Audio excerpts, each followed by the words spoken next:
সুদূৰ ইটালীৰ পৰা এটি 12 বছৰীয়া শিশুক নিজৰ সন্তান হিচাপে লৈ যাবলৈ আহিছে হৃদয়বান পিতৃ-মাতৃ জাৰ্জিও কাফকাৰ আৰু এলিসা ডেফটে।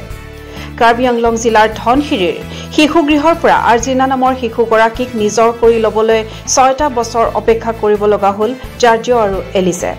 মঙলবাৰে ডিমাপুৰত আহি উপস্থিত হোৱা দম্পতীহাল বুধবাৰে পুৱাতে আহি কাৰ্বি আংলং জিলাৰ ধনশিৰিত থকা মিছন কনচাৰ্ণ নামৰ শিশুগৃহটোত উপস্থিত হয়। জিলা প্ৰশাসনৰ তৰফৰ পৰা এচিএছ বিষয়া আৰাধনা দাস আৰু এপিএছ বিষয়া অতিৰিক্ত আৰক্ষী অধীক্ষক জয়ন্ত বৰুৱা, জিলা চাইল্ড প্ৰটেকশ্যন বিষয়া বাছাপি টেৰপি, নটাৰী ফুনু বৰ্মন সহ শুভাকাংক্ষীসকলৰ উপস্থিতিত অশ্ৰুসিক্ত নয়নেৰে আৰ্জিনাক বিদায় দিয়া হয়। শিশুগৃহটোৰ সকলোৰে মাতৃ অম্বিকা প্ৰধানে নিজৰ ভাষণ প্ৰসংগত কয় যে 6 বছৰ বয়সতে আৰ্জিনা শিশুগৃহটোলৈ আহিছিল। পিছত মেঘালয়ৰ খাচী পৰিয়াল এটাই তাইক নিজৰ সন্তান কৰি লৈছিল যদিও তাই তাত সুখী নোহোৱাত ঘূৰি আহে।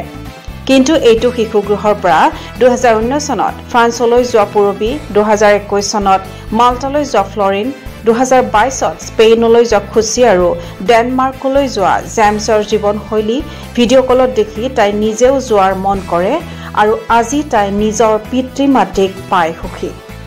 আৰ্জিনাৰ পিতৃ-মাতৃয়ে ইটালিয়ান ভাষাত দিয়া ভাষণ দুভাষীয়ে ভঙাই দিয়ে। তেওঁলোকে কয় যে আজি বৰ সুখী, আমি সৌভাগ্যৱান আজি আৰ্জিনাক পাই। পিতৃ জাৰ্জিঅই আৱেগিক হৈ কয় যে এই দিনটোৰ বাবে আমি 6 বছৰ অপেক্ষা কৰি আছিলোঁ।